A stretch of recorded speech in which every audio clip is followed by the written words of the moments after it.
పరిశుద్ధాత్మ కూడా ఆయన కనుక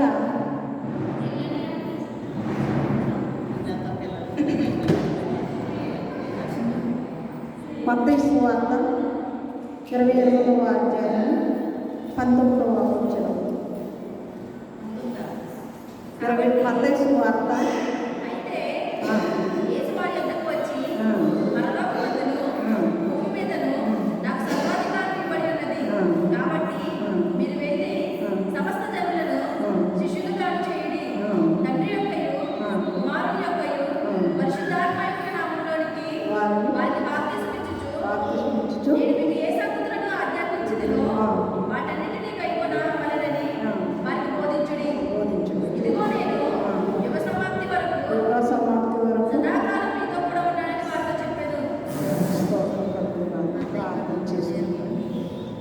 ఎవరైనా ప్రేరేపించబడిన వారు ఆయన కొరకు ప్రార్థన చేద్దామా?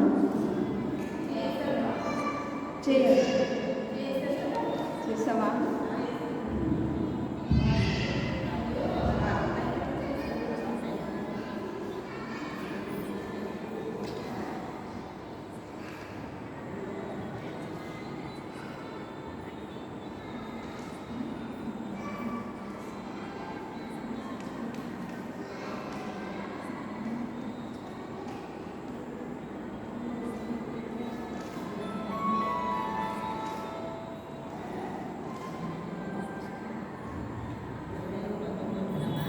చిన్న ప్రార్థన చేస్తుంది. మహాపరిశుద్ధుడ మహాగణుడ స్తోత్రాలు తండ్రి. అల్పురాలని అయోగ్యురాలని అయినప్పటికీ కూడా మీ సన్నిధిలో ప్రభా నేను నిలవబడ్డాను తండ్రి. నాయన నా నోరు నీవు మాట్లాడు ప్రభా, నేను కాదు మాట్లాడేది నీవే తండ్రి. నాయన పిల్లల హృదయం తండ్రుల తట్టును, తండ్రుల హృదయం పిల్లల తట్టును తిప్పే దేవుడు నీవే తండ్రి. మా హృదయంలో నీ తట్టు తిరుగునట్లు నీ వాక్యం ద్వారా మాతో మాట్లాడమని నజరేయుడైన యేసుక్రీస్తు నామములో అడిగి వేడుకుంటున్నాను పరమ తండ్రి. ఆమేన్. క్రిస్మస్ దినాల్లో మనం సంతోషంగా ఆనందంగా ఉండాలి అంటే పరిశుద్ధాత్మ మనలో ఉండాలి. పరిశుద్ధాత్మ అనగా మనము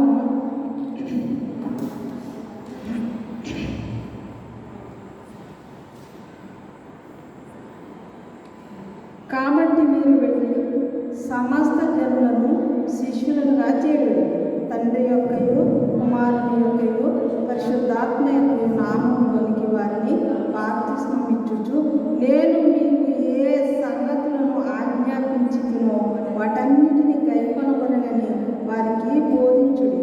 ఇదిగో నేను యుగ సమాప్తి వరకు సదాకాలం మీతో కూడా ఉన్నానని వారితో చెప్పాను. యేసయ్య ఎప్పుడో పుట్టాడే. ఇప్పుడు ఈ మాటలు ఎవరు చెప్తున్నారంటే యేసయ్య చెప్తున్నారు. ఎప్పుడు ఆయన ఆరోహణమై 40 దినములు శిష్యులకు కనపరచు, అప్పుడు ఆయన పరలోక రాజ్యానికి వెళ్ళిపోయేటప్పుడు శిష్యులకు ఆదరణ మాటలు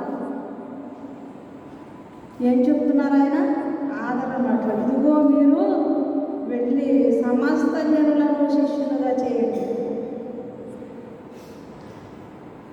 ఇప్పుడు యేసయ్య అంతవరకు వాళ్ళతోటే ఉన్నాడు ఆయన. ఇప్పుడు ఆయన ఆరోహణం అయిపోతున్నారు. ఇప్పుడు ఎవరు వాళ్ళకి ఆదరించే వాళ్ళు? ఎవరు? పరిశుద్ధాత్ముడు.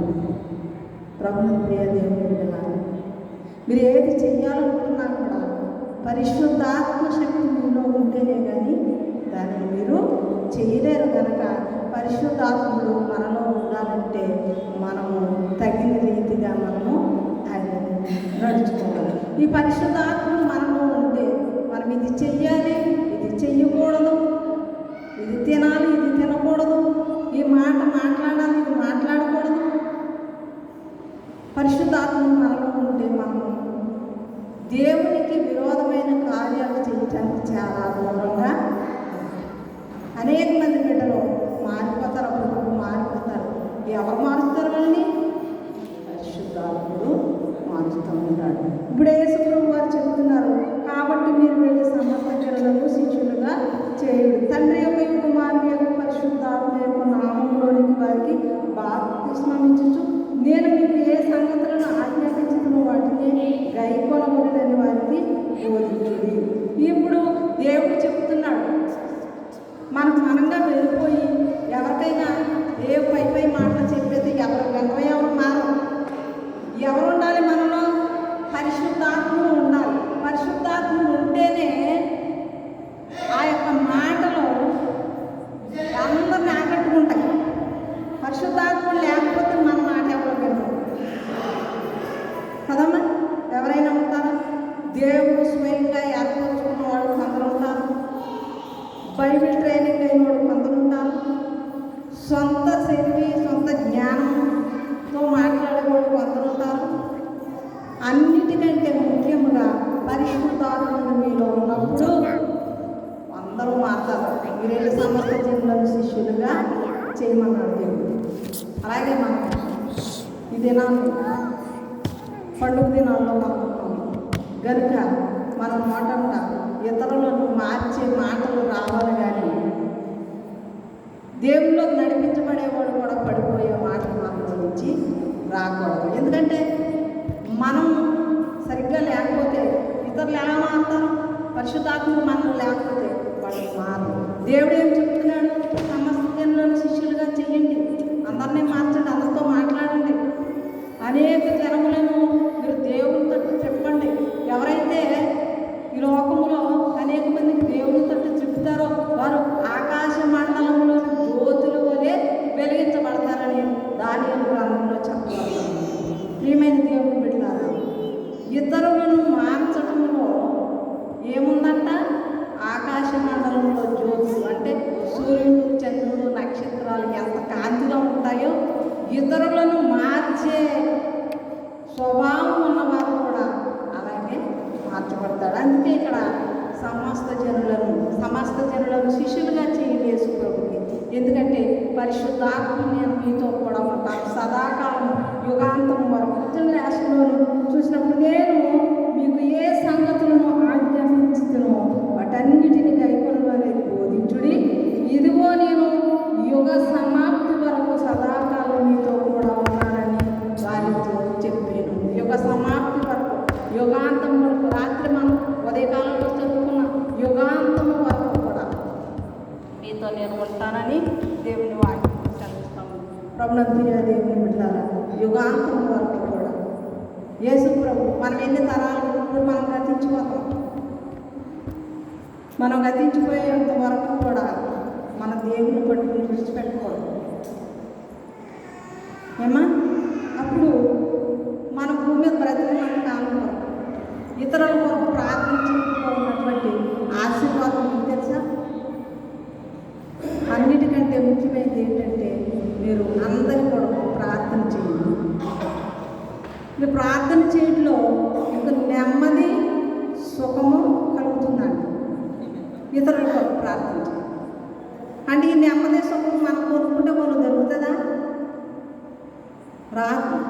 కానీ ఇతరుల కొరకు ప్రార్థన చేయటంలో మాత్రం మనకు నెమ్మది, మనకు సుఖము, సంతోషము ఉంటాయని అపోస్తలుడైన పౌలు కొరింథీ పత్రికలో ఆయన చెప్తూ ఉన్నాడు. ప్రియమైన దేవుని బిడ్డలారా, ఇతరుల కొరకు ప్రార్థన చేస్తే నెమ్మది సుఖాలకి లభిస్తాయి. అలాగే పరిశుద్ధాత్ముడు మనకు చెప్పిన మాటలు ఆయన ఎందుకు వచ్చాడు ఈ లోకానికి? యేసయ్య యోహాను సువార్త యోహాను సువార్త 16వ అధ్యాయం 13వ వచనం చూడమ్మా.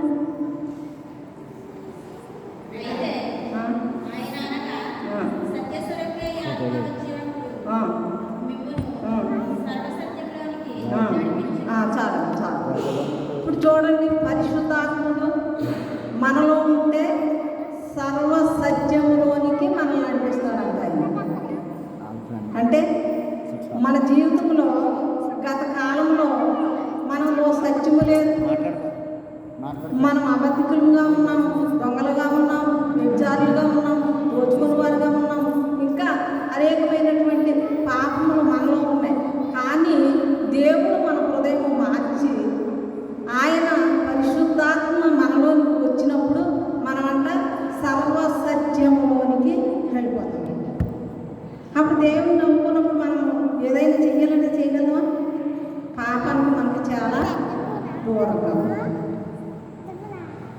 కాబట్టి పరిశుద్ధాత్ముడు ఆయన ఎందుకు వచ్చాడంటే మనల్ని సర్వ సత్యములోనికి నడిపిస్తాడంట పరిశుద్ధాత్మలో ఉంటే. అయితే సత్యం లేకుండా జీవించినప్పుడు మనం క్రైస్తవులుగానే ఉన్నాం, మనలో సత్యం లేనప్పుడు ఆడ పరిశుద్ధాత్ముడు మనలో లేనట్టే కదా. ఏదైనా చెయ్యాలనుకుంటే అది మనుషులకి దేవునికి వ్యతిరేకమైన మాటలు వ్యతిరేకమైన పనులు మనం చేసినప్పుడు అది మనలో సత్యం లేదు. ఎందుకంటే పరిశుద్ధాత్మ మనలో ఉంటే మనం ఆ మాటలు మాట్లాడడం, ఆ పనులు చెయ్యం. మనం చాలా పడమటి తూర్పు ఎంత ఎడమో